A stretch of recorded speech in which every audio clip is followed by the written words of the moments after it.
Okay, and right now it's just Ken who's online. Okay. All right, good evening, everyone. My name is Kyle Stone. I call the May 28th, 2025 Park Authority Board meeting to order. We do have a quorum in the room and we've got a board member joining us remotely. We'll go ahead and start reading the requisite motions to get Ken involved. Virginia law authorizes remote participation of board members, provided that a policy exists to ensure that such remote participation is consistently administered. This board has approved policy 111. Any such remote attendance must be approved by the board as long as the physical quorum of the board is actually present. Voices of the remote participants are able to be heard by everyone in the room, and the remote participation comports with the policy. So first, we're going to verify the remote participants' voice is clear, audible, and at an appropriate volume for the meeting room, and confirm their location. Ken, can you hear me? I can hear you, but you can't hear me. Oh, I can hear you. Oh, you can? Yep. So can you please state your name and where you're calling from? Says I was muted. Okay. Ken Quincy. I am participating from my residence in the Providence District. Thank you, sir. I move that Ken Quincy's voice may be adequately heard in his location. Second. All in favor? Aye. Any opposed? That motion carries. Anybody else online that we need? All right, Faisal, can you also state your name and confirm your location? Yes, this is Faisal Khan. I'm driving somewhere in Providence District, heading home. All right, good deal. I move that Faisal Khan's voice will be adequately heard from his location. It's Tim Hackman, I second. All in favor? Aye. Any opposed? All right, that motion carries. And then step 2, pursuant to the Park Authority's Policy 111 for remote participation in public meetings, I move that Ken Quincy and Faisal Khan may be permitted to participate remotely in this meeting because it comports with the policy we adopted and a physical quorum is present here at the Park Authority Boardroom, 9th floor, Heritage Building. Hackman, I second. All in favor? Aye. Any opposed? All right, that motion carries, and we can go into our committee meetings now. And Linwood, you are up. It's Linwood Gorman, I'd like to call the Plan and Development Committee to order. And the first thing on the agenda is a energy plan update. Who's going to give that? I think it's Pat. Pat, are you up for the energy? Isn't here yet? We can skip to the second one and come back Skip to to the second one. presentation on zero waste. Oh, Is that the same? I think Pat doing the second one. Oh, Pat's doing the second one. Zero waste. So.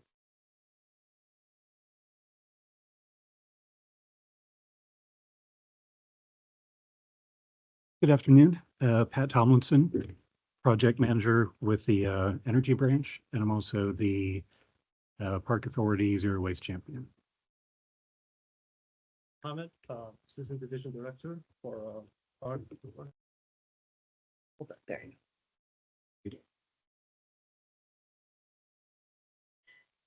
So this presentation will provide a brief overview of the county's Zero Waste Initiative, the progress that we made last year, and our goals for 2025. Next slide, please. The 4 primary zero waste goals were laid out in the county's 2021 operational energy strategy, and they are reaching out, reducing, reusing, and recycling. The ultimate goal is that by 2030, the county will reduce the overall waste generated from operations by 25% and divert 90% of the remaining waste from disposal.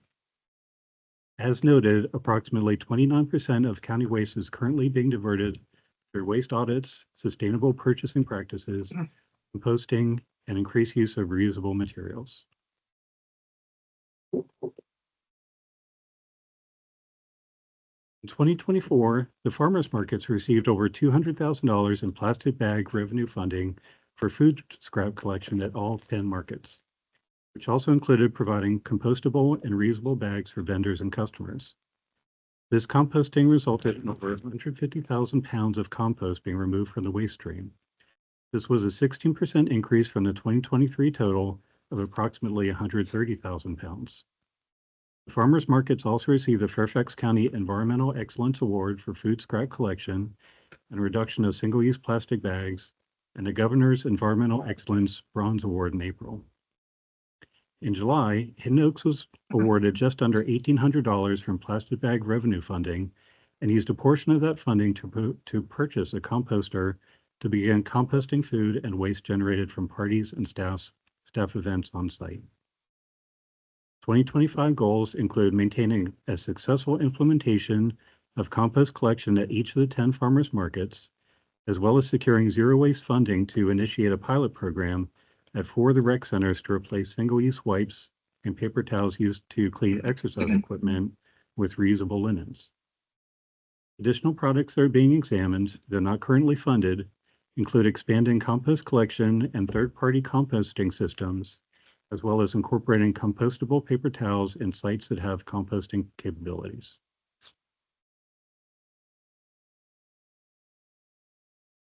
In 2024, the FCPA staff increased their use of reusable materials.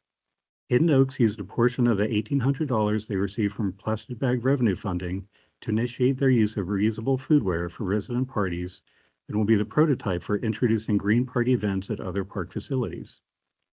At Hidden Oaks Nature Center since October 2024, 34 groups have used at least one reusable item from the sets of plates, bowls, cups, flatware, tablecloths, as well as water pitchers. Tracking methods are still being developed, but a visual reduction of 75% has been observed for green events, waste versus traditional events. Staff has also adopted use of the reusable options and composting for their own meetings and events. The Park Authority has continued to utilize the Zero Waste Team's reusable foodware party pack at several events.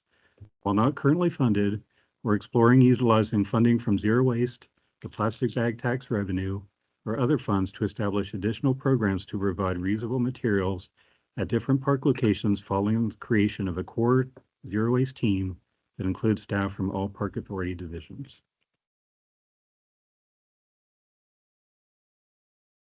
For recycling, the Park Authority will continue its recycling efforts by looking to provide optimal recycling containers at SCPA operated facilities and reducing contamination in the recycling stream, which was identified at 33% from the most recent recycling audit. 2025 goals include incorporating the anticipated Phase 1 investment to provide the maximum practical coverage of recycling containers at rec centers, athletic fields, and parks. Upon completion, all trash and recycling containers will be geotagged so that location information will be readily available to county residents. Areas 2 and 5 have been surveyed and all necessary recycling bins have been installed. There remains a continued need for funding to audit the remaining areas in the county, as well as secure funding to provide enough staff to handle the trash and recycling needs. I'd be happy to answer any questions. But I got a couple around the composting. Where does it, I mean, we're collecting it at the farmer's market, then what happens to it? So right now it's being sent to a commercial grade composting facility. What we're trying to do with the smaller scale operations is to incorporate more of site specific areas. So like the Hidden Oaks composting is just generating the compost on site that's generated from parties and staff events. So we're kind of in the very beginning stages of trying to expand the composting beyond just what residents are bringing to the farmers. Okay, so that's where it's coming from. Residents are bringing it in.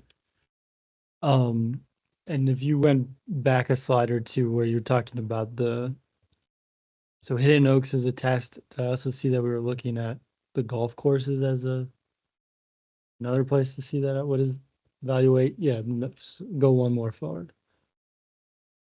Evaluate golf clubhouse, grow reusable food. I'm assuming that means, is that where? Oh, food where? Not food waste. Okay, so I read that wrong. But it did get me thinking, golf, that's a place where people would be coming frequently. Is that an odd place we could be looking at doing it as well? Because I mean, the farmers markets aren't open year round. Yeah, well, What would that's the why feasibility for that be? we put together a zero waste team from Okay. different departments to look at all avenues. So it's not just the nature centers, it's golf courses, it's parks. So we are looking at that. It was just I guess the big limiting factors would be what, where we put the food afterwards, after it's collected. Yeah, it's going to be, whether there's enough space on site to, set up a composter. The size, if you saw the one at Hidden Oaks, it's a relatively modest size, composter. We're kind of getting our feet under us so that we can start to scale up. Okay. If we introduce, more composting initiatives, generate more compost, we'll be scaling up the size to, it might be more something that's actually built into the ground, fenced in rather than like a pre-manufactured. Yeah, just a little tumbler. Okay. Do you have another? Nope. question? What's the expectation? How do people transport the compost to the collection sites, as far as you know? I can see some setup where you used some sort of reusable bin or something like that they could bring it in, but then you kind of somewhat defeat your purpose if they bring it in plastic bags. Is there anything that we're pushing or cultivating to make sure that the actual transport of the compost is green? So I'll grab that for a second. So one of the initiatives with the farmers markets is giving out mini composting bins. And Right, so perfect. that was one of the things I think that they started this year or last year. I forget which year. Laura's not here. Last year. They started last year. So it's a little Question Yes. answered, good answer. Anybody else? Hey, thank you very, very much for Thank your you. presentation. And Mohammed, are you gonna do the, Keith is here. oh, Keith is the energy? Okay, okay.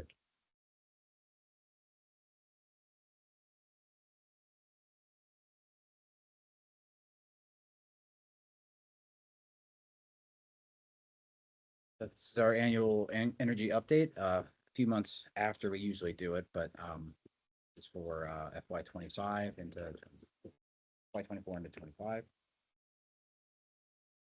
So what do we do for energy? What's our goals? What's our targets? The county has a goal of 25% energy reduction, carbon footprint reduction by 2023 or 2030 based on the 2018 baseline. The long-term goal is 50% for both by 2040. We're working our way towards there.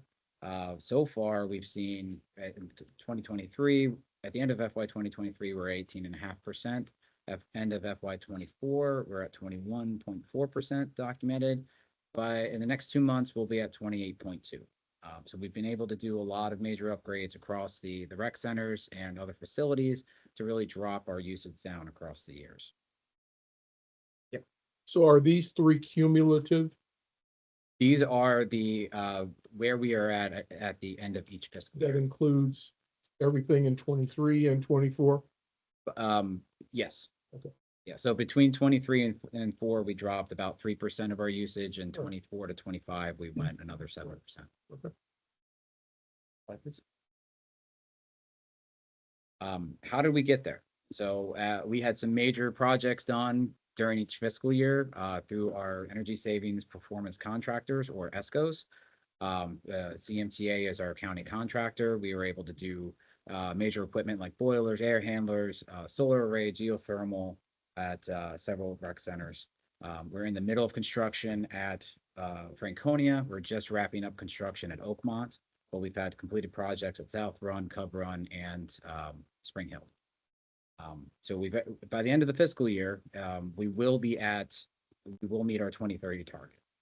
One note in this graph, I did superimpose Mount Vernon's usage into this chart. We take it out, it's going to falsely show that we dropped a lot more usage than we actually did. I want to include a projection of where we're at. What Mount Vernon might use might be a little bit different, but this is a close approximation, just so you're not sticker shock next year. Completed projects. So our largest solar array in the county so far was started up in April of 24. So far, it's produced a third of a gigawatt of electricity in its first year. So that's offsetting 275 metric tons of CO2, or equivalent to taking 60 cars off the road for the year. And that produced enough power for 40 houses throughout the year. So far for Oakmont and Franconia, we're just wrapping up that construction. If you go over there, the pool units are now finally online, so the air quality in the pool is a lot better than what it was. We've done the boilers and air handlers in the pool, in both buildings, and this summer, we will start construction on Franconia's fitness center air handlers. So we'll do a second pool unit and air handlers there, wrapping up in September. Month ago, we started up the Berkeley clubhouse solar array. It's going to take about 6 cars off the road per year. It's a little smaller, but it's maximizing the power at that facility. Overall, we're saving about $250,000 a year on all the energy projects that we have through our ESPC. We're saving about $70,000 in maintenance, and additional savings are from the gas contract pricing increase back in 2022. So if we hadn't done these projects, we'd be paying an extra $430,000 a year if we didn't do any of these and just replaced everything in kind. We still have the ongoing projects, as I've stated. We're in the middle of design for replacing the Providence pool units. We know that facility is scheduled for demo, but the units we are putting in should last us about 20 years. So we should be able to reuse those in a new design. We're still looking at more rec center solar arrays, including Mount Vernon and Cub Run. We're replacing the light and upgrading the lighting at Frying Pan. Here's a summary of the major projects that we've done over the past 4 years, just so you can see where the investment's going.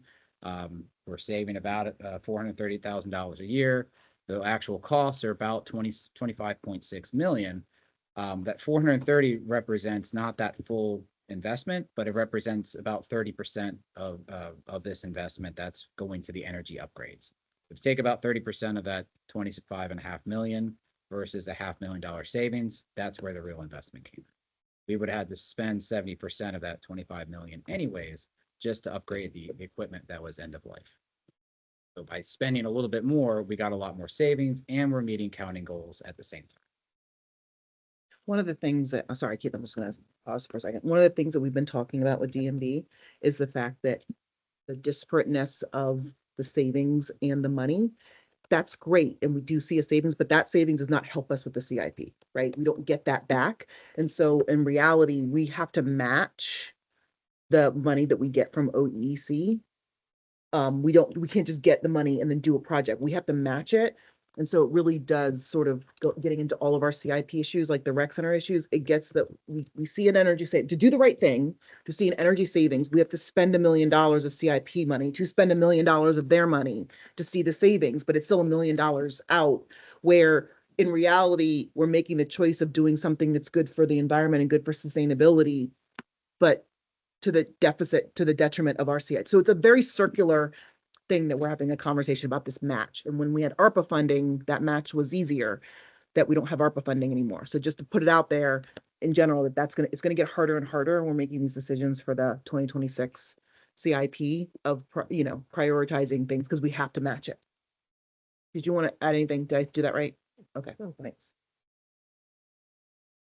Sorry, go ahead. Is the county being flexible in that regard? Or are there discussions that maybe the match will be diminished or phased out over time, or you don't see any changes at present? I don't know what the, do we know why it's match? Well, it's clearly not a dollar for dollar match. It's almost 15 versus a little over 10. What the OEC has been doing in the past, phase one, they basically footed the bill, as you see in the chart here. They wanted to kickstart it. Gotcha. This was kind of a brand new thing. They wanted to help the county out. But phase two and beyond, because of the popularity of the program, in order to make the dollar stretch, that's where the match came from with the agencies. But it wasn't necessarily dollar for dollar. It was, here, you have a capital replacement. Their thought was the agencies should be covering that capital replacement. So here's 70% of the cost. That's on the agency. You know you were going to do that anyways. 30% for the energy upgrades, for the ESCOs, to get that extra savings. That's where the OEC, that's where the county is kind of moving towards. That's really where you're at. If you need a new car, they're not going to buy you a new car. They're going to foot the bill to get you an electric vehicle. If you, That makes more sense when the county has a consolidated CIP program that grades all the facilities across the county, but we are obviously separate, and therefore there's more of a burden on us when it comes to having to replace. It doesn't allow us to be able to highlight places that have an over a high energy consumption that I don't need to replace. I don't need to replace them all. I don't need to put in geothermal. I don't have to put in, it's the good right thing to do. I don't have to put in solar. We're not our solar array isn't dead, and we're doing that because it's extra. It's on top of everything. It helps with like a Mount Vernon or an Audrey Moore when we're doing it anyway. And let's choose the most energy efficient, way of doing it. But it doesn't, without being mission focused, it's going to be a point where Keith or somebody's going to come and say, I'm going to say, I can't do that because I don't have the match. It's the right thing to do. It helps with energy, but we're not doing it because we have to spend it on something else. And that's that's the reality of things. I think that one of the things of looking at prioritizing across the whole county of what places see the best energy efficiency and see about the county funding those in total, because otherwise, Jay, this is the biggest thing. I don't, you know what I mean? Right. Okay, sorry. I didn't. You have some more slides? Yeah, I interrupted in the middle of I it. think there's one more. Sorry.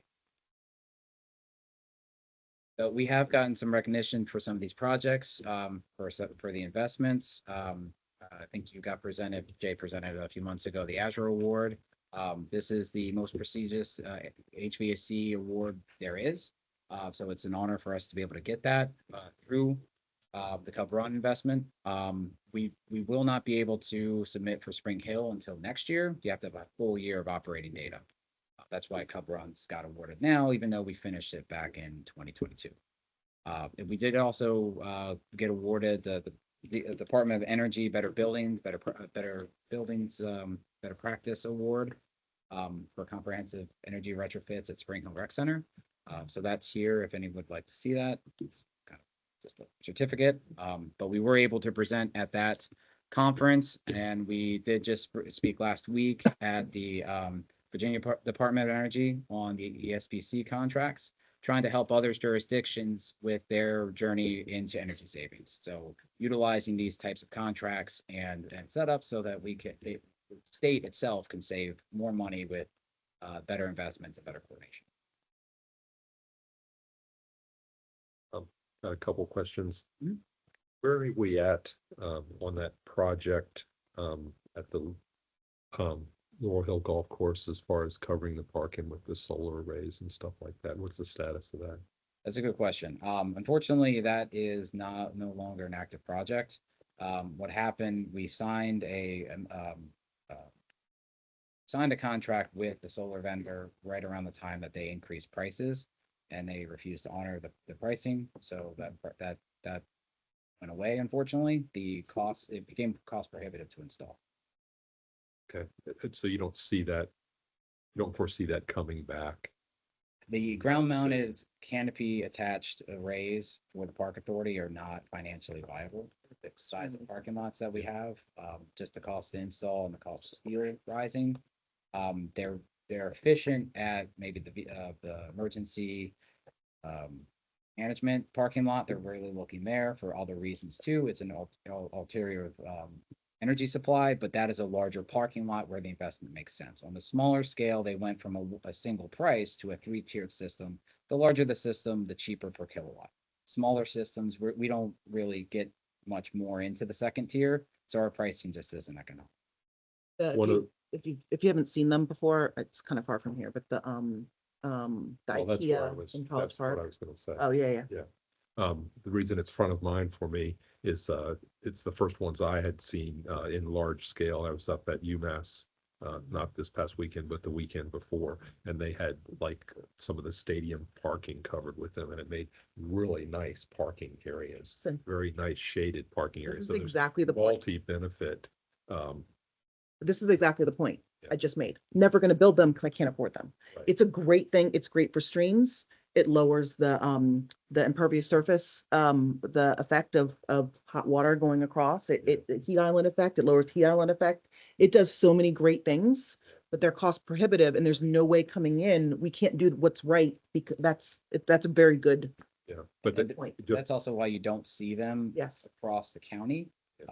They weren't installed early enough and the pricing is only going up. And Dominion is if we can- priced lower than most other jurisdictions. That's why you also see them in Maryland, they're paying about 40% more per kilowatt than we are, so it's more cost effective. Yeah. Yeah, but shaded parking in the summertime, Absolutely. less plowing in the wintertime. Anyway, they got multiple benefits. Well, it's actually besides yeah. just the Yeah. the generation of energy.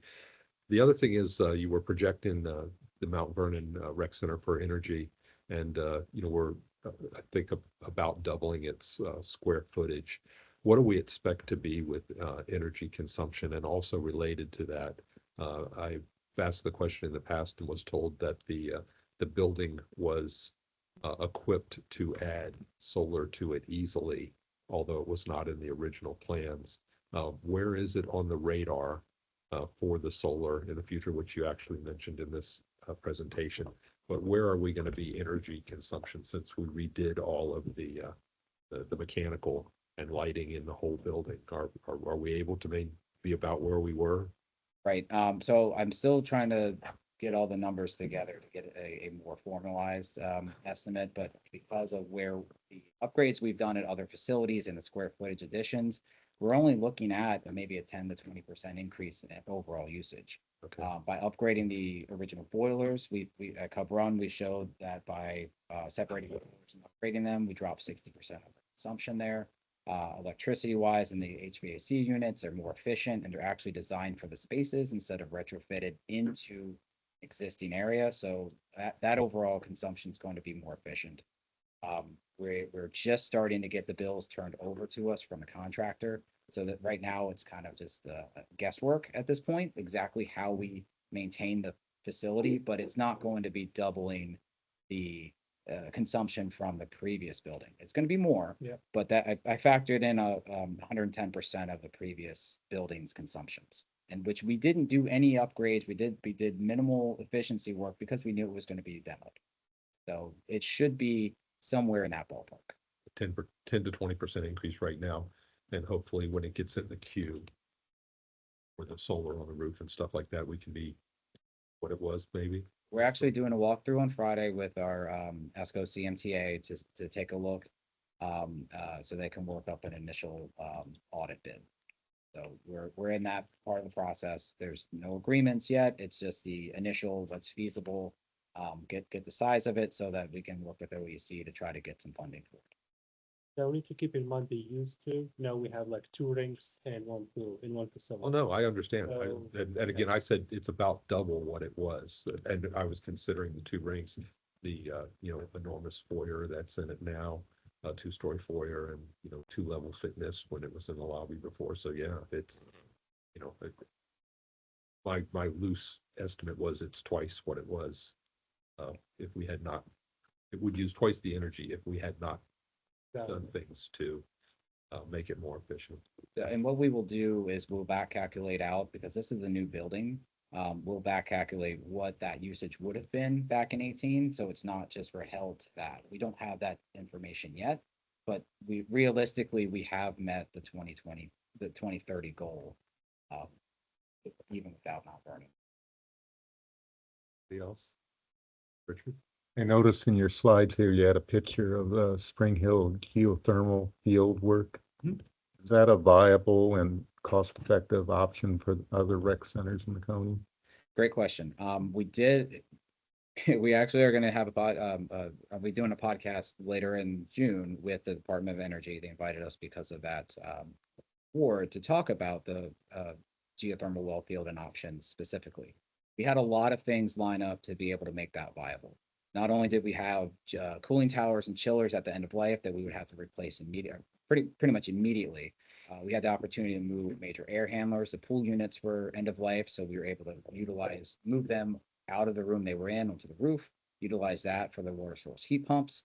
We had the ARPA money to bridge the gap. geothermal was $1 million more out of pocket versus replacement in kind. And we were able to get a 30% rebate, which we had never been able to get as a public entity before. The money should be hitting our coffers soon. It was filed in April of this year, but add that all together, that's 30% of the entire solar and geothermal bucket. So that's almost $1.5 million we got back now. So it's actually more cost effective for us to have done geothermal in that facility than not. For other rec centers, we looked at it at South Run, we looked at it at Franconia, but that $1 million upfront barrier was really cost prohibitive. We're looking at it for Audrey Moore because we have different standards. You're building from greenfield, so it's easier to put that in and design in the right spot versus working around and having to trench it everywhere. Anybody else? Thanks. Thank you very much, Keith.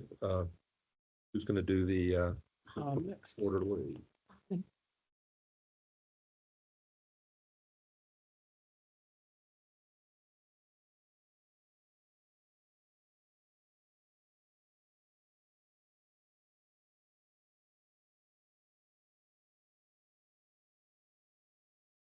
All right, my name is Mohammed Kiwain. I'm the Assistant Division Director with the Park Development Division, Park Authority.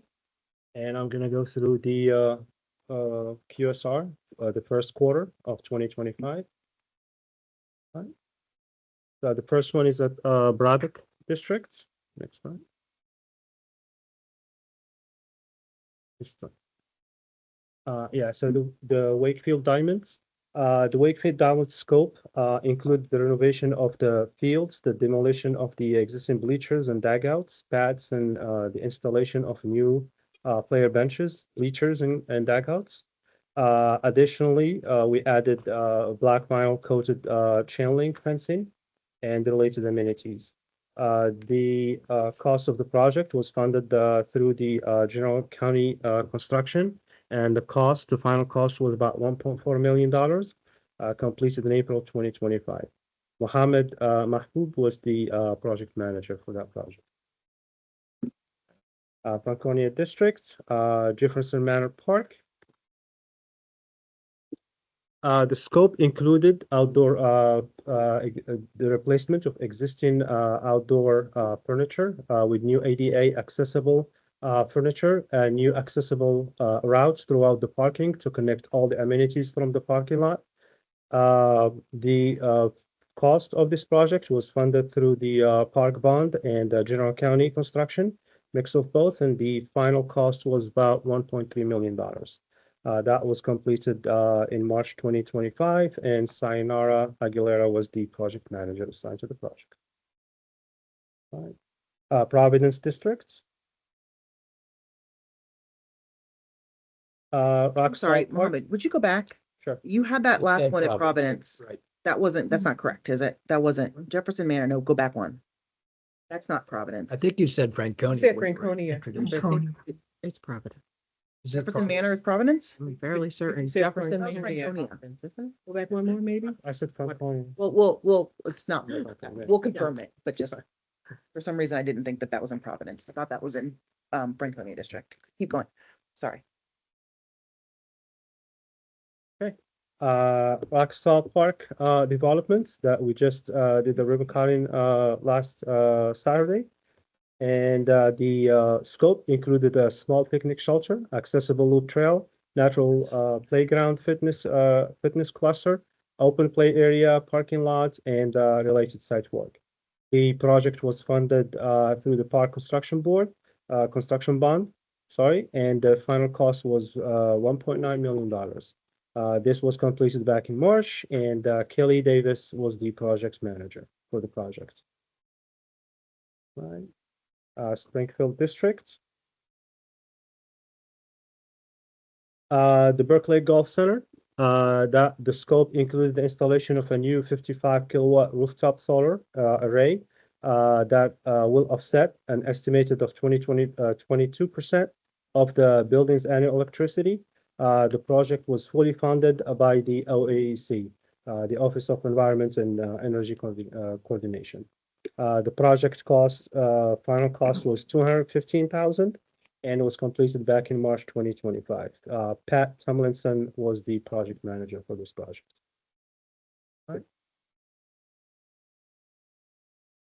Salary District, the demolition of the Mount Gilead carriage house. This was the scope, the full demolition of the house and capping of all the utilities. The project was funded through the County General Fund with a final cost of $42,000.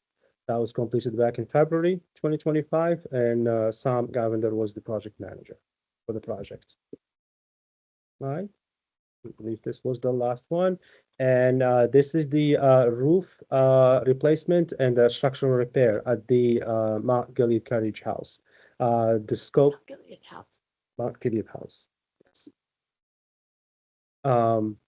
The scope of work included the scope of work included the removing the existing shingles and demolition of the roof, decking, furnishing and installing the treated LVL rafters, installing the roof sheeting, and installation of the new Bravo Scientific solar shake. The project was funded through the park bond, and the cost is about $333,000. It was completed in March 2025, and Mohammed Mahmoud was the project manager for the project. And that was the last slide. And in your handouts, you should have a list of all the ongoing projects through design, construction, and scope. Questions?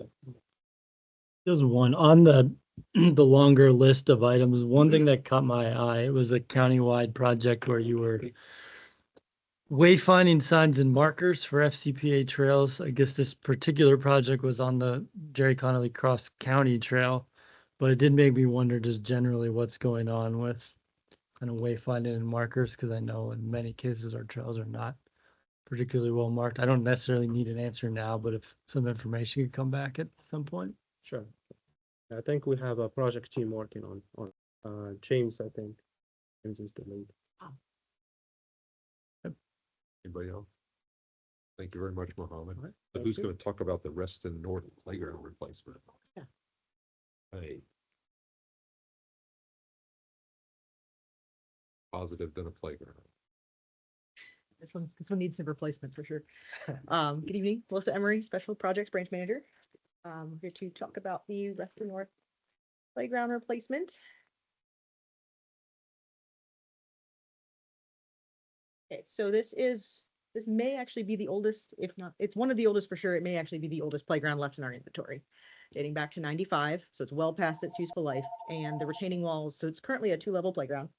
The retaining walls date back to the 80s. They are timber. They are rotting. They're failing. The drainage may date back to the 80s too, but you can see from the pictures that it is no longer functioning in a heavy rain. The day I took these pictures was basically the day after we got rain like today. So standing water, and this was actually the only time I've been there that there weren't kids on the playground. So it's very heavily used. There are also significant ADA issues. With the two-tier playground model, we can get access to the existing upper tier from the parking lot, but there's no good access to the lower level, and that also trickles down to the lower diamond. There are 2 diamonds at Reston North. There's existing brick steps to the lower diamond, which also date back to the 80s. They're in poor condition. And the brick path from the parking lot to the playground is also really at the end. It needs to be redone. Slide, please. So really, when we started looking at this, it has morphed into both a playground replacement and addressing all of these ADA issues. So to get rid of the failing retaining walls, the plan is to regrade this. So it is everything is on a single level. We'll maintain the same level of play that we currently have. It's just one level. So we no longer have to have a retaining wall to maintain it all. And then the slopes would be 3-to-1 so park ops can mow it without an issue. You can see on here we're going to be constructing a new asphalt trail from the steps to the playground, as well as a switchback trail to get down to the lower diamond from the playground side to address the ADA issues. And the steps would also be reconstructed, so you get much better access to that lower diamond. We would have to do, so this one was a good candidate for Port in Place, because it's so busy, it's out in the sun, it's not getting a bunch of tree leaves and debris and all that crap that would fall on it and make it look bad. So Port in Place would go in here. We had to do a little bit of stormwater management with the additional impervious surface. So there's a small dry pond that would be put down where there's an existing swale. And then there's some other little trail connections that you can see in there. So it's generally, it's a pretty significant site work project to address all of this. But it'll solve a whole bunch of issues within one project. So here's a rendering of the equipment we're looking at. So it's a lot of equipment. We'll have swings. The current playground has both tot and school age equipment, so we're maintaining that here. And you can also kind of see the Port in Place. This is a little more, significantly more modern than the current structure, which is your very standard swings and structure. And this is a overhead view that also shows you kind of the pattern for the Port in Place. So it's going to be quite neat.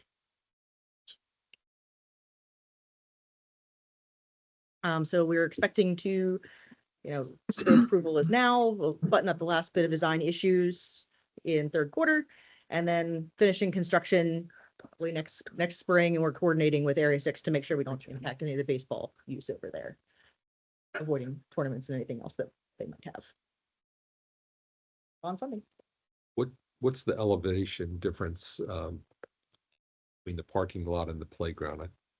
Currently existing, No, I don't care about currently. What's it gonna be when we get done? go back with them. My contract. I saw lots of Not lines. rattle off an elevation off the I top saw of my lots of head. lines. I'm hoping I saw that wrong. Go back. It's a lot of grade. Yeah, no, it's pretty significant. So parking lot right now is at, What, the contour lines are how much each? so each one is a foot. Just a foot? Yep.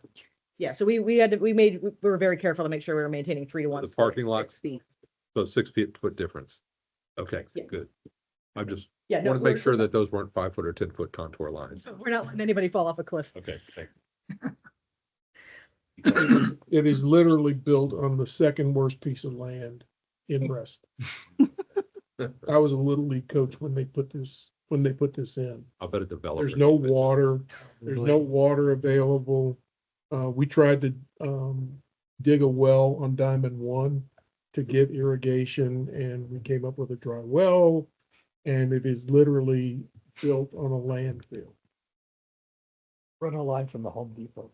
You can't, there's no water line. You have to go on the other side of the apartment complex behind Home Depot. It costs you $400,000 to bring water in. Oh, wow. And that was 12 years ago. So And there aren't other options. This There is are not an no area. other There are no other options. So that when she's not lying, when she says that playground, when you build it, they'll come, it's horrible. that's all that's all you got. Anybody else? Just for the record, the bond you're referring to that it's gonna get paid in is the kind of closeout bridge funding of this cycle. It's not something that we're gonna talk about for 26. Okay. Yeah, no, we're looking to go to construction, hopefully this fall. I mean, get the POs in place soon, get the equipment ordered and go to town. The consensus to move this on? Yes. Yes. Thank you very much. Anybody else have anything for the Planning and Development Committee? Hearing nothing, I'm gonna adjourn the Planning and Development Committee and apologize for stealing 15 minutes from Cynthia. So granted. Dr. Carter and the awards committee, you're up. Jonah's online. Yes. Let's read her in first and then we'll move on to the awards committee. Where's my paper? Thanks. All right, we're gonna verify that remote participant's voice is clear, audible, and at an appropriate volume for the meeting room. Jonah, can you please state your name and the location from where you're calling? Jonah Tui, I'm calling from my residence in the Drainsville district. Great, thank you. I move that Jonah's voice would be adequately heard from her location. Tim Ackman, I second. All in favor? Aye. Any opposed? All right, that motion carries. And then our second motion pursuant to the Park Authority's policy 111 for remote participation in public meetings, I move that Jonah Toomey be permitted to participate remotely in this meeting because it comports with the policy we adopted and a physical quorum is present here at the Park Authority Boardroom, 9th floor, Heritage Building. Tim Ackman, second. All in favor? Aye. Any opposed?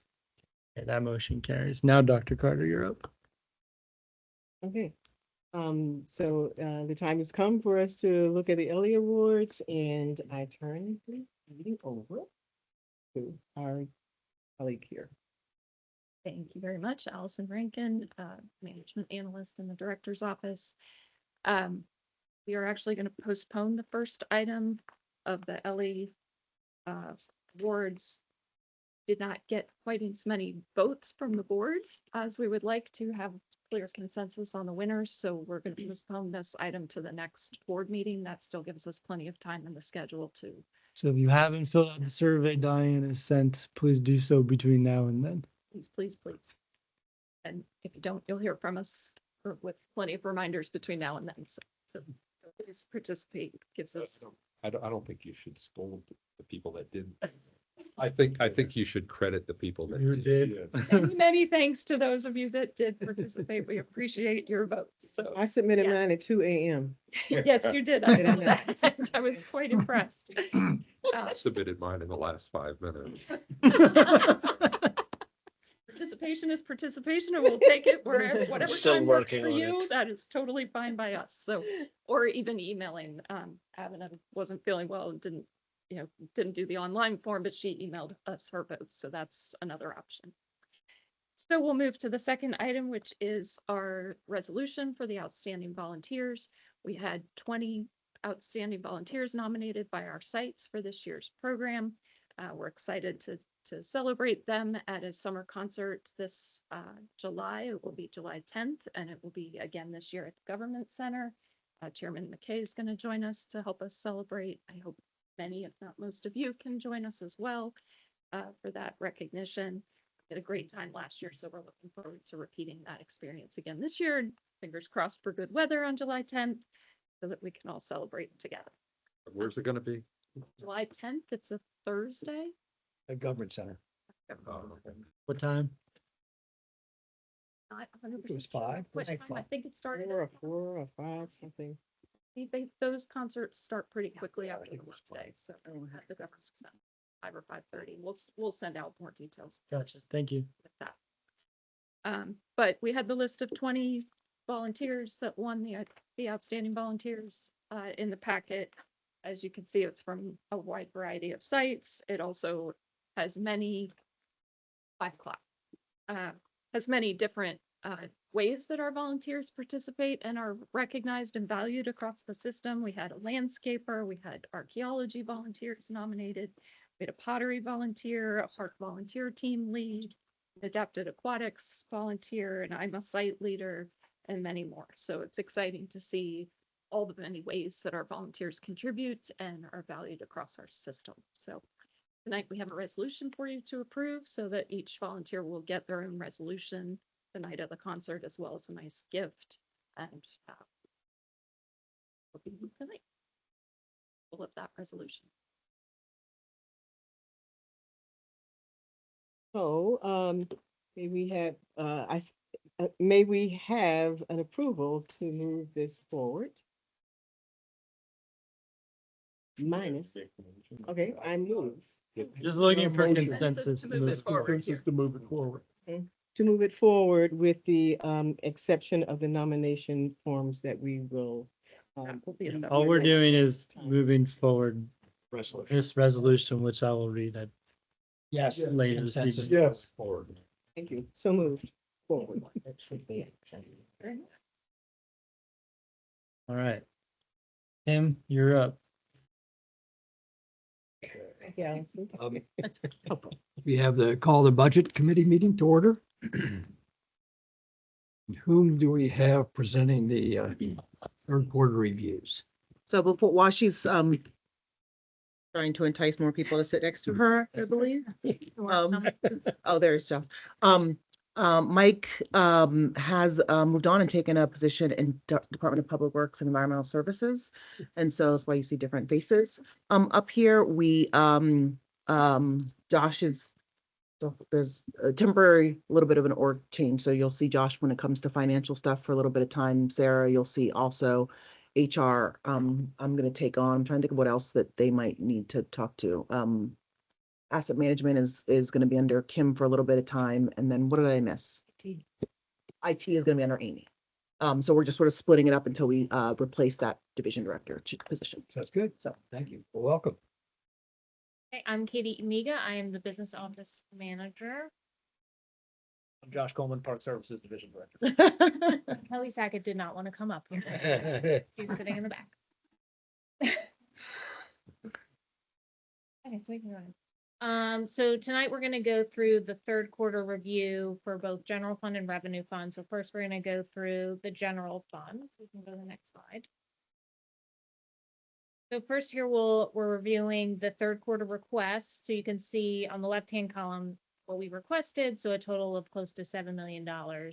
And in the middle column, what we actually received, got approved from the Board of Supervisors.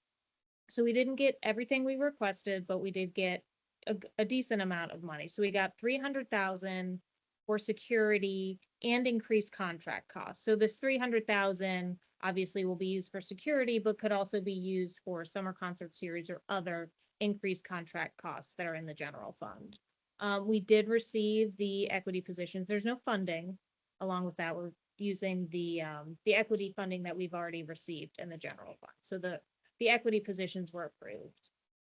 We also received the $5 million for rec center wellness projects, which we requested. And then we also received money, $192,000 for the new security system installation, which is in the IT projects fund. So we got a total of 5.5. So 1.5 million less than we asked for, but we did get a good amount, especially that rec center wellness. Before you move off this slide, two questions.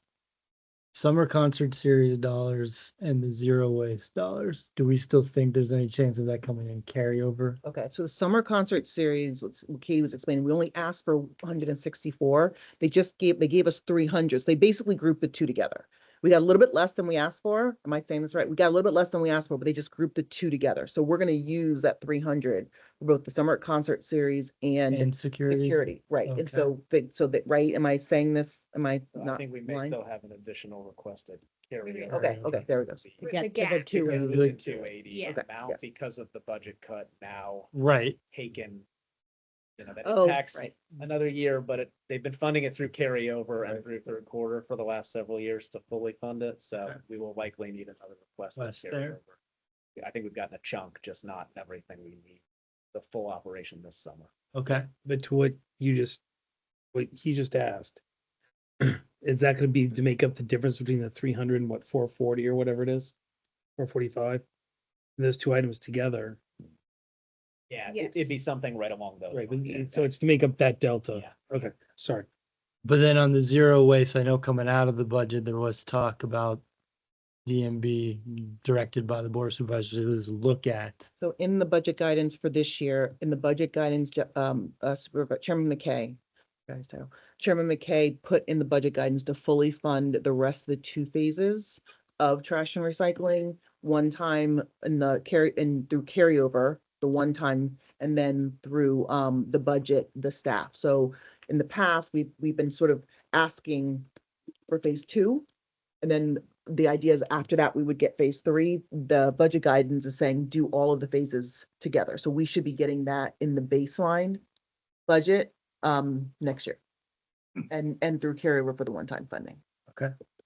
Then what is, because it's a big number, it just catches my eye. The WPFO, we asked for almost $1 million and got none of it. So what's the downstream effect of that?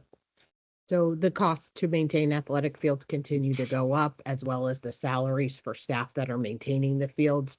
So we have funding in Fund 300 that pays for athletic fields. So the staff salaries for the staff that maintain those fields are in the general fund. So salaries are going up, but the money that we charge to Fund 300 is not increasing. So salaries have gone up over the years, contract costs have gone up over the years, and so this is the result of that. So we still have to pay their salaries. We So still what are are we paying their not spending salaries. $800,000 on? We're taking it from other places and we are doing the bare minimum, maintenance on the fields. Okay. Thank you.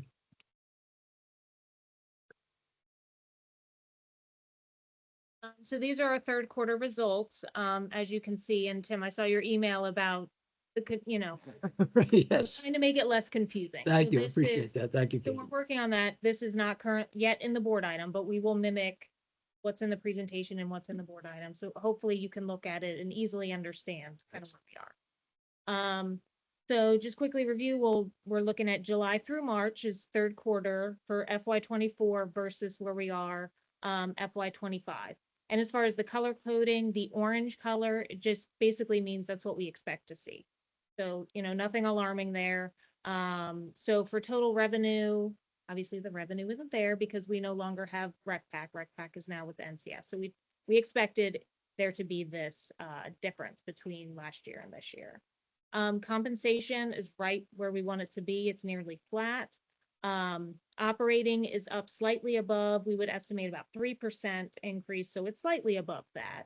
But not much more. Capital equipment, you can see obviously there's a large difference, but it's orange because we have budgeted for it. So that's in line with where we have, the budget.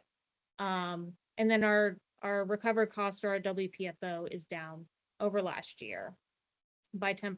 So total expenditures so far through third quarter for the general fund are up 1.4 over last year, which is a 6% increase. Questions? Nope. So next we're gonna do the same thing through the revenue fund, so we can go ahead and go to the next slide. So same thing as with the general fund, just running through, what's kind of good, bad, what we expect. I shouldn't say bad. So the revenue, we're looking Might be good. So it's green. So here we see a couple greens, so that's good. We're either reducing costs, increasing revenue. So revenue is up 4% over where we were last year. Compensation is up 8%, which is why that one is red. As well, benefits is up 12%. Of course, we don't really have control over the cost of the benefits, although we still have to pay for that. Our operating expenses are up only 3%, so we're right on target with where we would expect them to be. So that's why that one's orange. So we have capital equipment. We're actually down over last year. We're spending less. We are funding that elsewhere. So it's not that we are buying capital equipment. We're just finding other funding sources outside of the revenue fund. We are WPFOing more, so there's more recovered costs. So that's why that is green. So that's good. We're getting more out of the expenses. Our transfers are right on target and where we expect them to be. So those are a 2% difference. So our total expenditures are up 6%. And overall, the net revenue, while this doesn't look great for the third quarter, there are some timing things for revenue. So one example, the FCPS swim contracts. Last year, we received the money in March. This year, we didn't get it till April. So that revenue is not showing up yet, in this third quarter comparison. But looking at the forecast that we have, looking through the end of the year for the revenue fund, we're looking pretty on target for where we were last year. We netted over $2 million last year. So we're forecasting out, as long as the weather doesn't stay the way it is today, we're forecasting to have a net revenue. Can I ask a question? Yes. Sorry. Just because I'm trying to understand the capital equipment and recovered cost. They're both green. One's an up arrow at negative 60% and one's a down arrow at 22%. Both are in parentheses. I'm confused. I'm just trying to understand the arrow P. I thought I sort of got it, but then I think I got lost. The recovered cost is a negative, but it's higher. Right. And yes, we're still working through to make sure this is clear. So feedback is good, but yes, so it's great. So it's 73,000 higher. Right, but the one above it is a negative and it's an up arrow. Yes, I that thought one the- should probably, it should be green, but without. Because we're 58,000 lower. Right. Yeah, yeah, Okay, I would, okay. We'll work on the arrows. yeah. No, I was just, I was thinking I was misunderstanding the data because okay. So we have the buffer on the revenue side that helps us at year end. On the Yes. general fund side, there is no buffer, so we rely either on moving things around from bucket to bucket to make things come out evenly, or carryover funding, or additional money from the county. I mean, that's sort of those are sort of the levers that we would pull on the general fund side, right? I Or mean, available to us. if we've ever gotten extra money from the county, let me know when that's happened. So the last one's not an option unless it's a carryover third quarter. I think it's more of stopping doing what we're doing. I mean, it's ultimately we get down, it's maintenance. It's towards the end and we don't have it. It's telling, I mean, it's Kim, it's because that's where the money that we don't have, that's the most pot of money that aren't people. Weren't funded. And so when we get to the end of it, it's stop everything else. You can't do the forest, you can't do all of these things that are contracts so we can make, because the option of not making it is not. Do we have the ability with respect to our contracted services to actually do a pause and say, we don't need your services for the last 3 weeks and we're not gonna pay you for that? Or does it get rolled over to the next payment cycle or as an accrued? I don't think it's expense? usually, and Kim, and feel free to jump in if I start to not tell truth. But I think it's more, it's not the stuff that like we have, it's more the things that we should be doing, right? It's more the stuff that we stop doing. It's more of the, it's not Nice even to- above and nice to beyond. It's have. more of the, huh? It's not the mowing, like the Correct. mowing will continue. It is the things that are above and beyond that It's the fixing project. right. Yes. It's fixing the stuff and doing the potholes and the redoing the forts and the facilities, all the stuff that we should be doing. All Yes. right, thank you, appreciate that. And recognizing some of the trouble's the wrong word. Recognizing some of the issues we discussed about other solutions we've used in the past, we're trying not to move things into revenue fund because it creates pressures of a different sort. And that's been a solution that we sometimes looked at before that, given what's going on across the street, and everything else, we don't want to do, right? I remind you of that when we come into the budget for the FY 27 budget conversation, which is gonna be when we're gonna start to hit bone. Went through fat, went through the muscle. This one, we're gonna hit some bone. Hey. Two macro questions while we're still on this Yeah. slide. First is in the overall revenue, we're right now $1 million less than we were this time last year, and I understand there are some timing issues related to some costs that may explain a piece of that. Are we thinking we're gonna be at, under, above what we ended up coming into at the end of the year last year? Yeah, and we can, I mean, the next slide might help. I was gonna say, sorry if that's revenue's up Yes. $1.6 million over Okay. last year at this time, and we expect that to continue Yes. through year end, that Okay. we end up several $1 million, which is gonna be a combination of yeah. fee increases, And that's getting previously to, approved, and growth in certain business areas. okay, and that gets to my other question, because staring at the compensation and benefits, and to your point, we don't control those costs, but I know at least the last couple of years, we've been a little more concerted in trying to anticipate what we think the board of supervisors are going to do with our fee adjustments so that we don't get that on the back end. It appears to be working, but okay.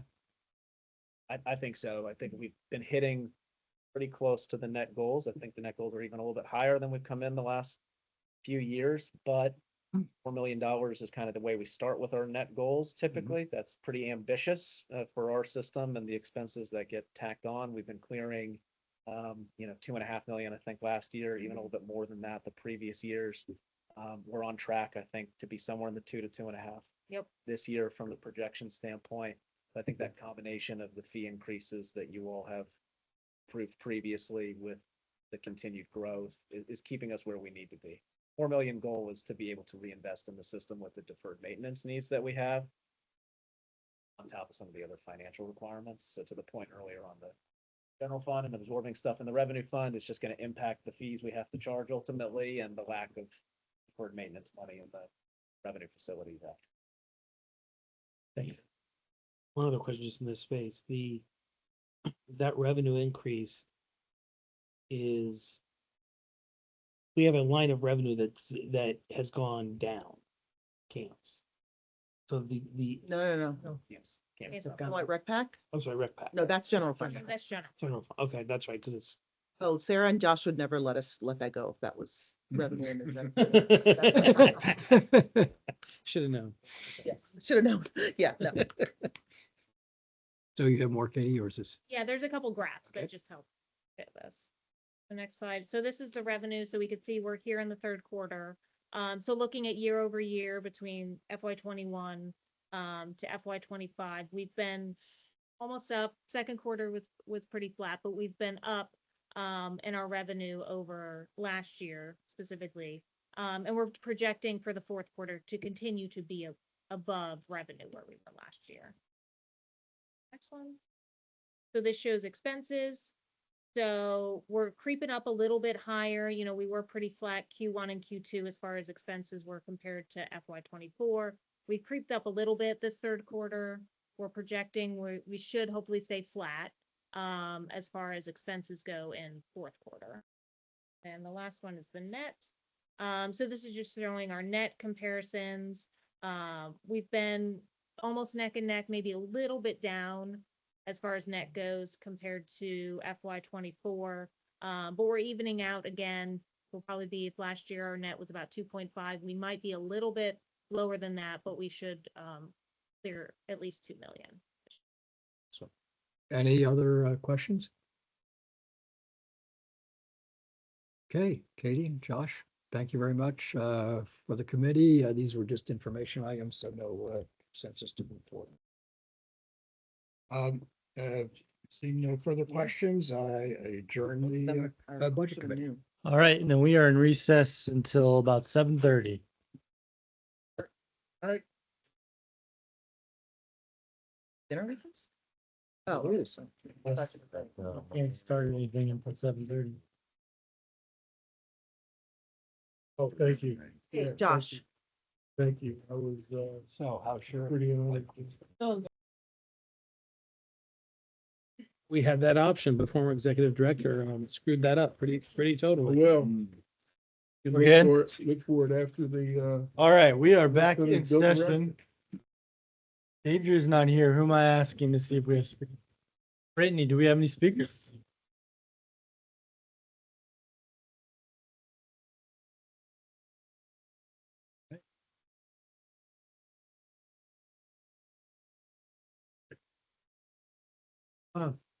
My name is Albert Riveros.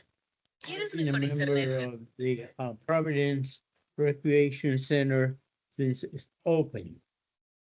Right now, I am getting physical therapy, not there, but in Spring Hill Recreation Center, as well as the Audrey Moore Recreation Center.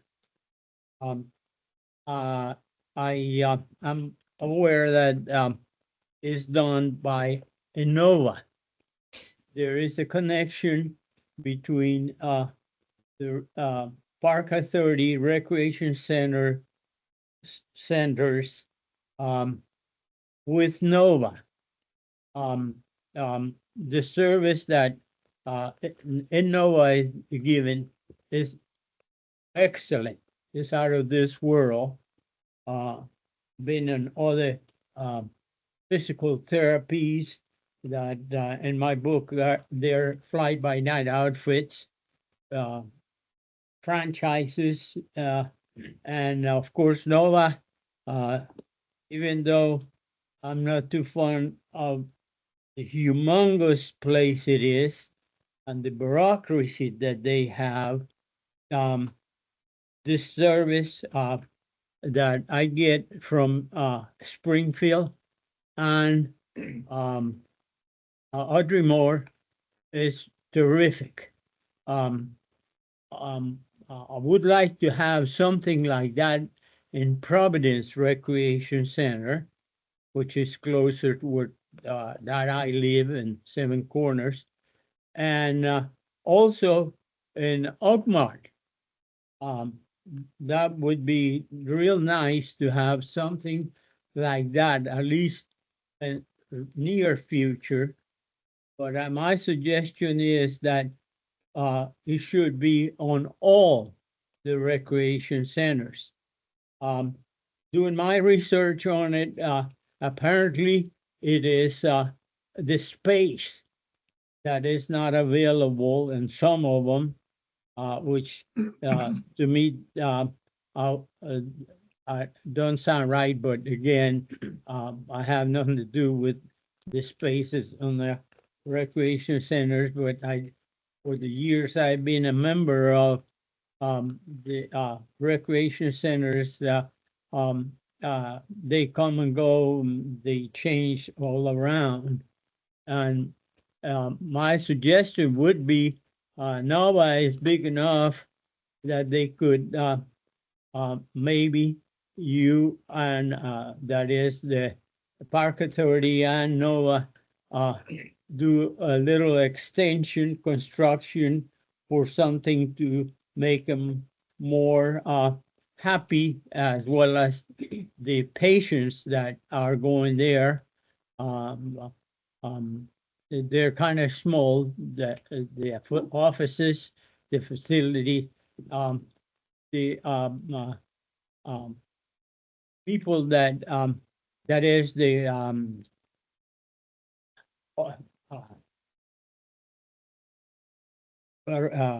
physical therapist.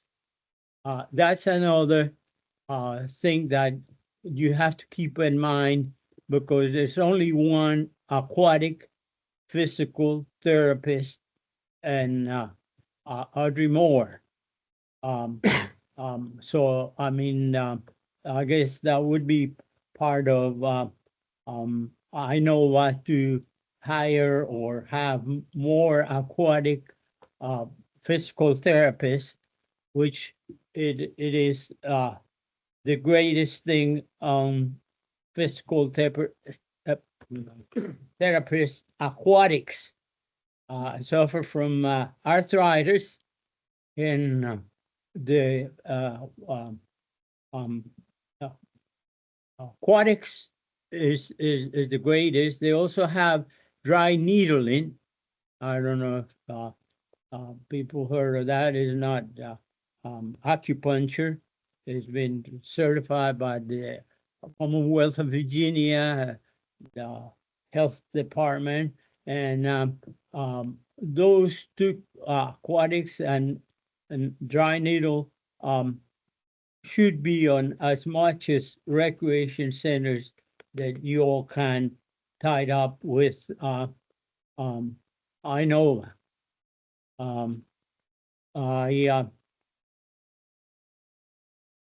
Okay. So I like you to vote in favor. Thank you very much for your Thank you. comments. Appreciate that. All right. Whatever. Next thing on our agenda is admin 1. It's the resolution to honor Kelly Davis, Landscape Architect 3, Park Development Division, for 25 years of service. Do I have a motion So moved. and a second? Second. Any discussion on this? All in favor? Aye. Any opposed? Aye. That motion carries, and I have proclamation to read. Whereas Kelly Davis has provided 25 years of outstanding service to the Fairfax County Park Authority and the residents of Fairfax County as a landscape architect with the Park Development Division. And whereas Kelly Davis accepted and carried the mantle as the Queen of Laurel Hill, completed a number of projects to include the Equestrian Center, Disc Golf Course, Central Green, and the garden plots, as well as always being available to answer any questions related to all things Laurel Hill. And whereas Kelly Davis has skillfully represented the Park Authority in presentations to the Architectural Review Board, South County Federation, Lauren Heritage Society, and others to facilitate her work at Laurel Hill. And whereas Kelly Davis successfully completed a number of projects at other parks to include the Fort Willard Circle, Poplar Ford Model RC Flying Area, Oakmont Driving Range renovation, Twin Lakes Golf Course, Lakes Course Bunker renovations, Monticello Park Development, and the Ruxstall Park Development. And whereas Kelly Davis is one of the in-house technical experts on tree health and plant species and she is always willing to help other project managers out with species recommendations, planting plans, and pre-planting inspections to ensure the health of the new plants. Whereas Kelly Davis is an outstanding team player and a highly regarded member of the Park Development Division who is always willing to help out a project. And now therefore be it resolved by the Fairfax County Park Authority Board that it expresses appreciation and thanks to Kelly Davis for dedicated and outstanding contributions to the Fairfax County Park Authority and residents of Fairfax County, adopted by the Fairfax County Park Authority Board on May 28th, 2025. Congratulations.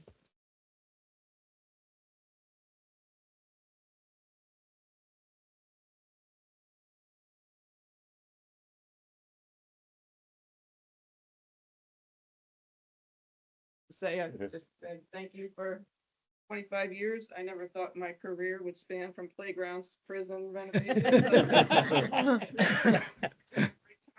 A lot of things in between, but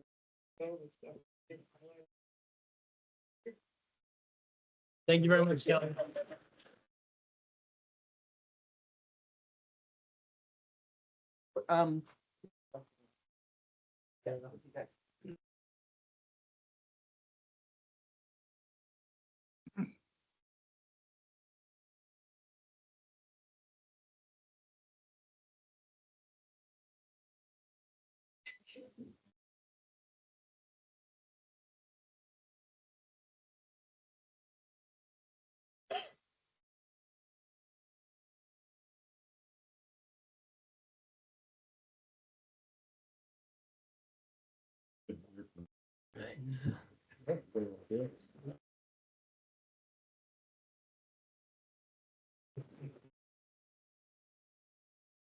All right. Administrative item number 2 is the resolution honoring the Fairfax County Park Authority's outstanding volunteers of 2025. So move. And a second. Second. Any discussion on this? All in favor? Aye. Any opposed? That motion carries. You want me to read this one too, Allison? Okay. Whereas Fairfax County Park Authority depends on the service of generous volunteers day in and day out to enrich our parks, address our desire to satisfy and attract diverse audiences and park visitation, and to continue to meet the needs of our growing park system and community. Whereas the Fairfax County Park Authority, created by legislative action in 1950, offers volunteers unique service opportunities that allow individuals the chance to grow personally while giving back to their community, and includes such options as invasive plant management and archaeological exploration, assistance at golf courses, working as a market master at our farmers markets, front desk work at rec centers, a chance to teach adapted aquatics or other inclusive programs, the pleasure of experiencing life on a farm, or working as a docent at a historic site, improving a trail, or dozens of other volunteer activities. And whereas these essential, good-hearted, hardworking, and resilient volunteers provide an effective means of service provision to the many residents of Fairfax County who visit our parks each year and collectively represent a fiscally sound approach to the provision of services in support of the Park Authority's mission. And whereas local volunteers are a big part of the national and state volunteer movement that attracts millions of individuals annually to the call for service and offers not just personal and community benefit, but a tangible fiscal impact that allows park systems across America to thrive despite limits of government support. And whereas the Fairfax County Park Authority Board recognizes that volunteers strengthen Fairfax County, that volunteering makes a positive impact on the environment and on the quality of life and the health and well-being of our community, and that volunteering is an essential part of living in a thriving society, adding enormous benefits and opportunities to our park system. Now, therefore, be resolved by the Fairfax County Park Authority that expresses appreciation and thanks to, and this is where each individual's volunteer's name will be listed for dedicated and outstanding contributions to the parks and citizens of Fairfax County. And that's the July 10 event, yes? All right. What do we got? Admin 3 is the recommended adoption of the minutes of the May 14th, 2025 Park Authority Board meeting. Do I have a motion? Second. Any discussion? All in favor? Aye. Any opposed? All right, that motion carries. In the Hunter Mill District, action item number 1 is the recommended approval of the project scope to replace the playground at Reston North Park and related site improvements as presented to you and reviewed by the Planning and Development Committee on May 28th, 2025. So moved. And a second. Second. Any discussion? All in favor? Aye. Any opposed? That motion carries. We do not have an action 2 this evening. I'll just remind people a second time to complete the vote for the Ellie Doyle Awards, and we'll pick this back up at our next meeting. We have no information items this evening, so we are into chairman's matters. I did just want to acknowledge Essex County has suffered 2 pretty substantial losses in the last week and a half, 2 weeks, with the passing of Congressman Connolly and former Supervisor Kathy Hudgens. Both left a big mark on the county. Very big park advocates and fans, particularly Congressman Connolly, big supporter of us all the way back to his days as Providence District Supervisor. And they will certainly be missed, and our thoughts are with their families at this time. Remember, Connolly was the 10% guy. He was the 10% guy, and he's got a trail named after him running right through the county. 3 for 3. I've been chairman for, this is my 3rd summer, and budgets have been terrible all 3 times. I'll just point out that's correlation, not causation. But nevertheless, we are anticipating yet another August meeting. This isn't final yet, but just to get in people's radars, if it does happen, if you can hold August 27th in your calendars, that would be the likely date. Again, nothing is final yet. We don't know anything. We're just kind of trying to plan ahead, but given where the last 2 budgets ended up, where we think this one is going, we are anticipating that the county exec will be asking for additional cuts. So meeting in August gives us an opportunity to review them once, come back in September, our normally scheduled time, and vote on it, and gets it in advance of the Department of Management and Budget's deadlines, which generally are in the mid to end of September timeframe. That is all I have this evening. Jay?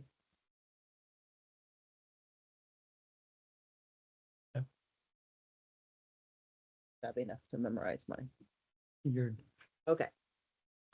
Next slide. We celebrated at the Leadership Fairfax breakfast on May the 16th. I happen to have personally know the executive director of Leadership Fairfax. I may or may not have locked her in bathrooms when we were a little younger. It was a wonderful event. I think it's really great that we actually celebrated Kathy Hudgens, who was actually present at the Leadership Fairfax breakfast to receive the Kate Hanley Award for Public Service. So that's on the left. I just going to pause for 2 seconds and just let you read that. I think it was a really great thing to be able to celebrate her literally weeks prior to her. Yeah, so.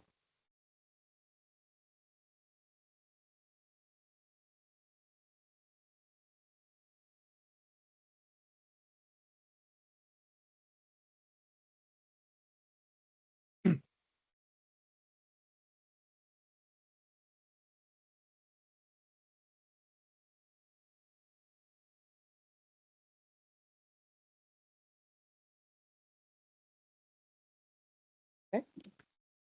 Next slide.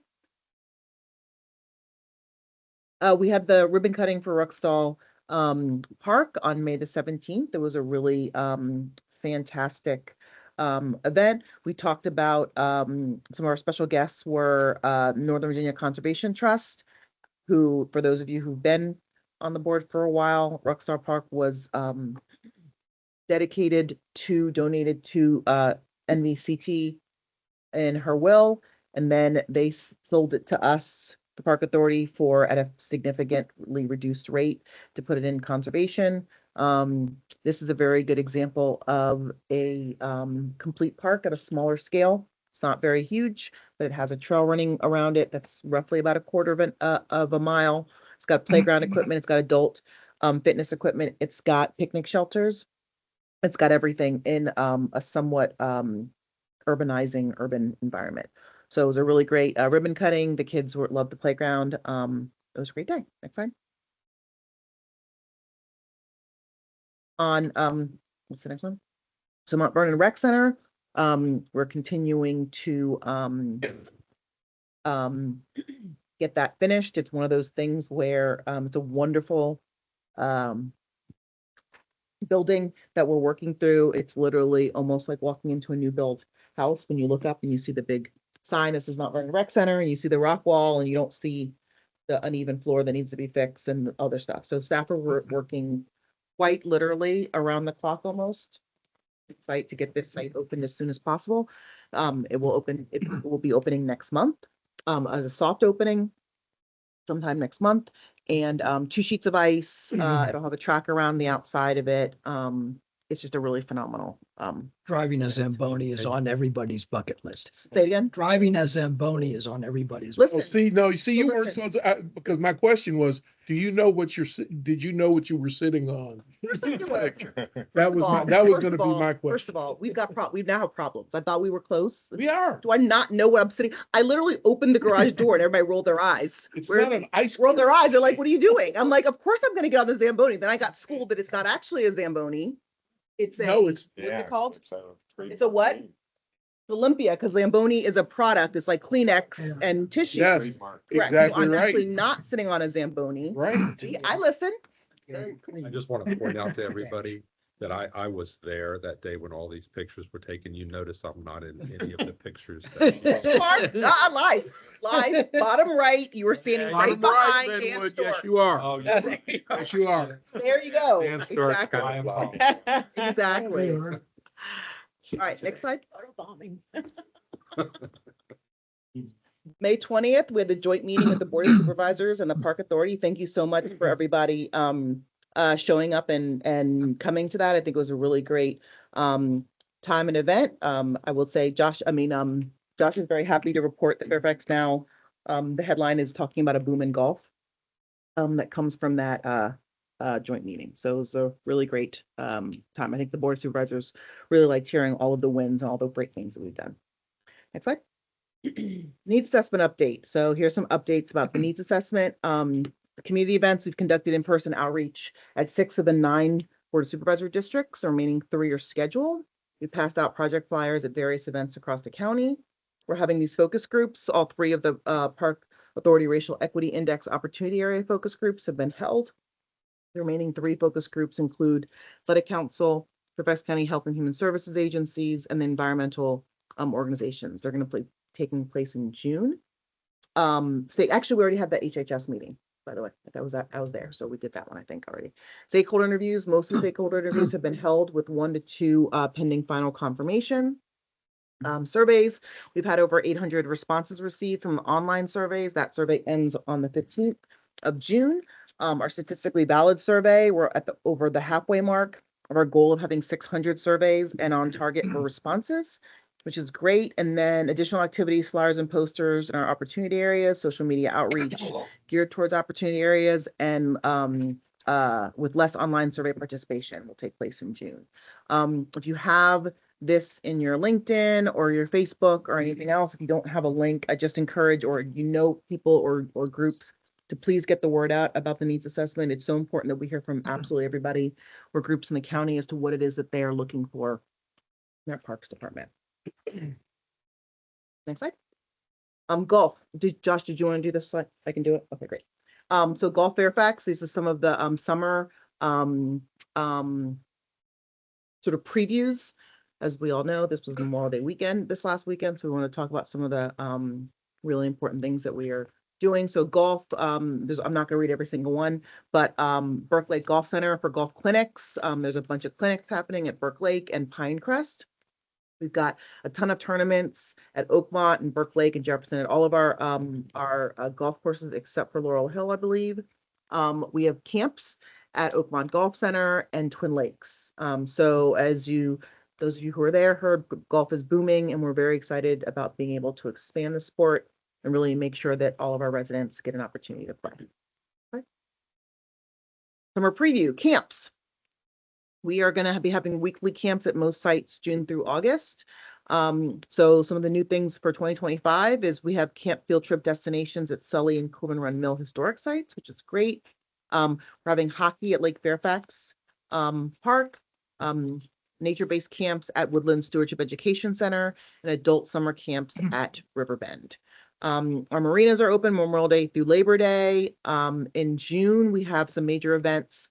The Pride Picnic in the Gardens, Sully Antique Car Show, Father's Day Mill in Motion, Juneteenth commemoration, and fireworks at Lake Fairfax Park, which is going to be, because the 4th of July is on a Friday, the fireworks the week before, correct? Dora's not here. 27th of June. So we'll send a thing out, but just mark your calendar. If you've never been to the 4th of July celebration of Lake Fairfax, it's an event. It's a lot of people. It's up there with the Sully, the Earth Day. Is it the Get most there people we and think? get there early. They're early. Let us know that you're coming, and then get there so we can like look out for you, and then get there early. There's concerts all day. There's stuff happening. The water mine is, on one in, one out very early. It's a whole, I think every police officer who's not driving around is at Lake Fairfax Park that day. It's a big thing. July plastic free month at FCPA farmers markets, and August the 4-H fair and the carnival and the annual begonia show and sale. Next slide. Get moving with some fitness events. Try It Spring Triathlon, June 7th at Audrey Moore Rec Center, and Healthy Together Fairfax, June 8th at Franconia Rec Center. And summer with aquatics, as you know, our pool's open May the 25th, so last weekend. I think it's lucky. Revenue people don't think it's lucky. So Josh looking at me like, but I think it's lucky that we got to ease into summer, that it was a little colder and rainier. I know she's looking at me, she's gonna hurt me. Rainier, that it's not like 100 degrees on Memorial Day weekend, but all of our pools are open. A special thanks to all the staff who got the water mine open, and MLK pool opened, and Franconia. our special harbor, yes.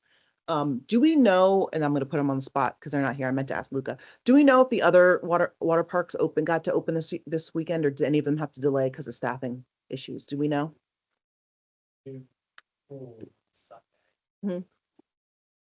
No. If like Nova Parks and other the regional ones, did everybody open this weekend? Okay, because last year they didn't get it open, but we got it. It's a lot of people to have to staff for an opening at the water mine specifically, and to get it done, it really is a Herculean effort every year. So thank staff for doing that. Please get out there if you haven't been to the water mine. Again, let us know. You should come even if you're not going to swim. Although I believe that everybody should go into the lazy river once. It is a therapeutic exercise that we were talking about. So please let us know if you've never been, and please go. Again, same thing. Call, gets really busy and packed. Next slide. Summer camp start in June. We have 638 in-person camps. Those are individual camps, Josh? Yes, individual camps. If you count in virtual, 1,752 camps. We have those at 59 locations for 13 weeks. We have extended care at 16 locations, and we're serving 11,900 individual campers, so 12,000 individual campers, and total registrants are 31,000. Total revenue is 10.6 million to date.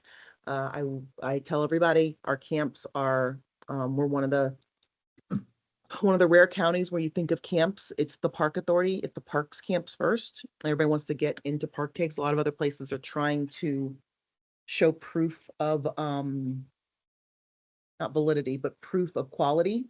Because if you, this is not a good thing about our revenue fund, but if you have a revenue fund the way that we've been able to build a world-class revenue fund and recreation programs. And so the value is there.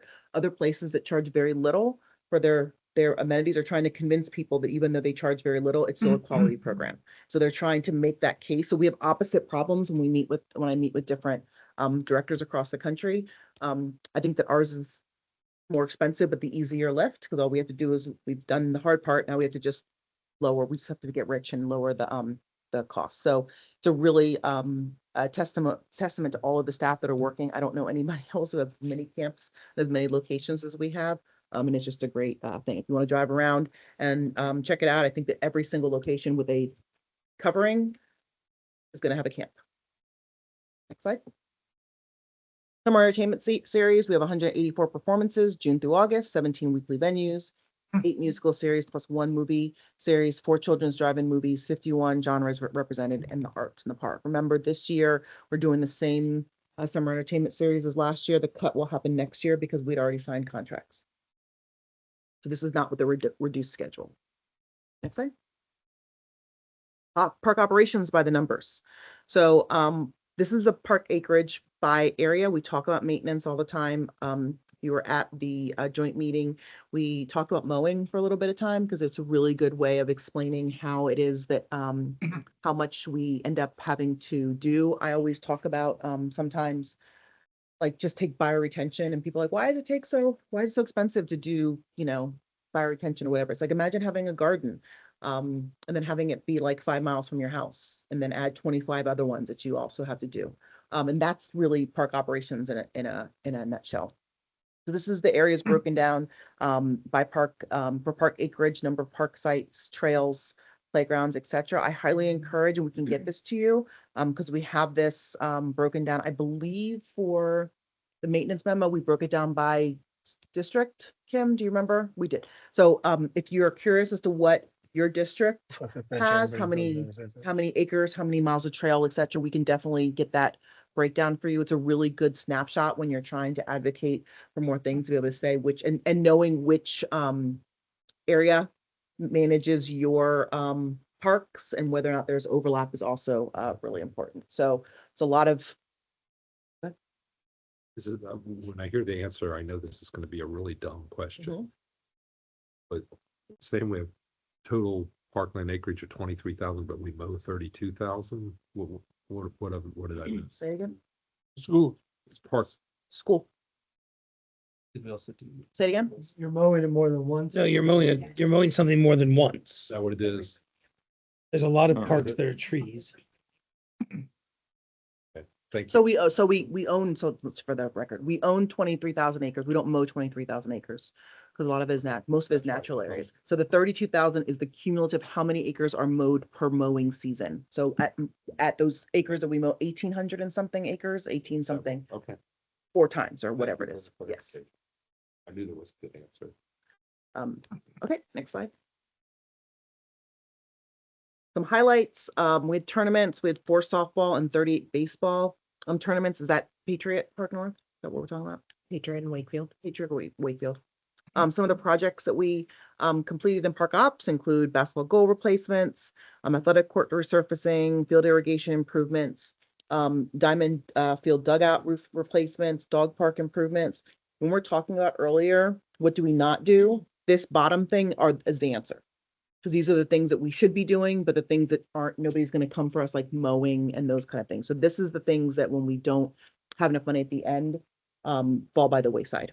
Except for the safety things, wood fiber replacements, we definitely do, but diamond field backstop and fencing, trail projects, it's all of the taking care of what we have. Next slide.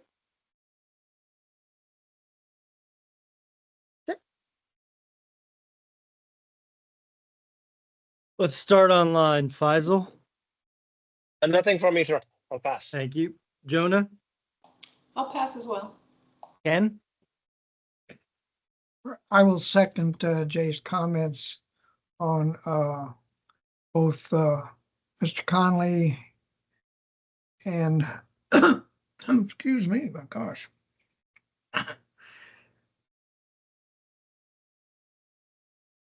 Mr. Conley. I've worked with Jerry Conley for years, even before the Park Authority, and he's very dedicated. He was a very dedicated individual and was a very strong park supporter.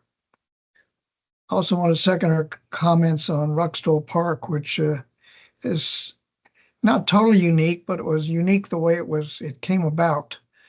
It's as Jay said, a urban park built for a community, for a family, which means there's no lighted fields of that type. It's playgrounds, adult fitness areas, gazebo. It's for a family, and we had a good turnout, very good turnout there.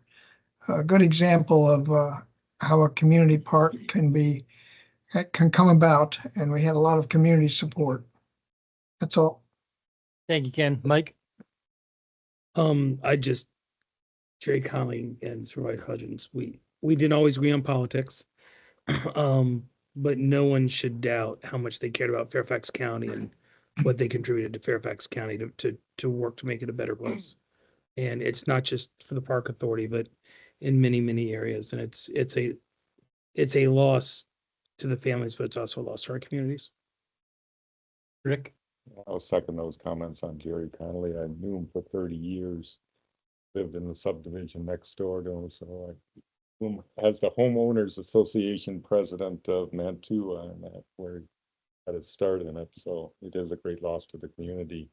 I also want to point out that earlier this month, Jose and I had a orientation briefing by the division directors, and I want to thank Diane for putting that all together, and the division director for having a chance to meet and ask some questions and get a better understanding of what goes on here. Bill?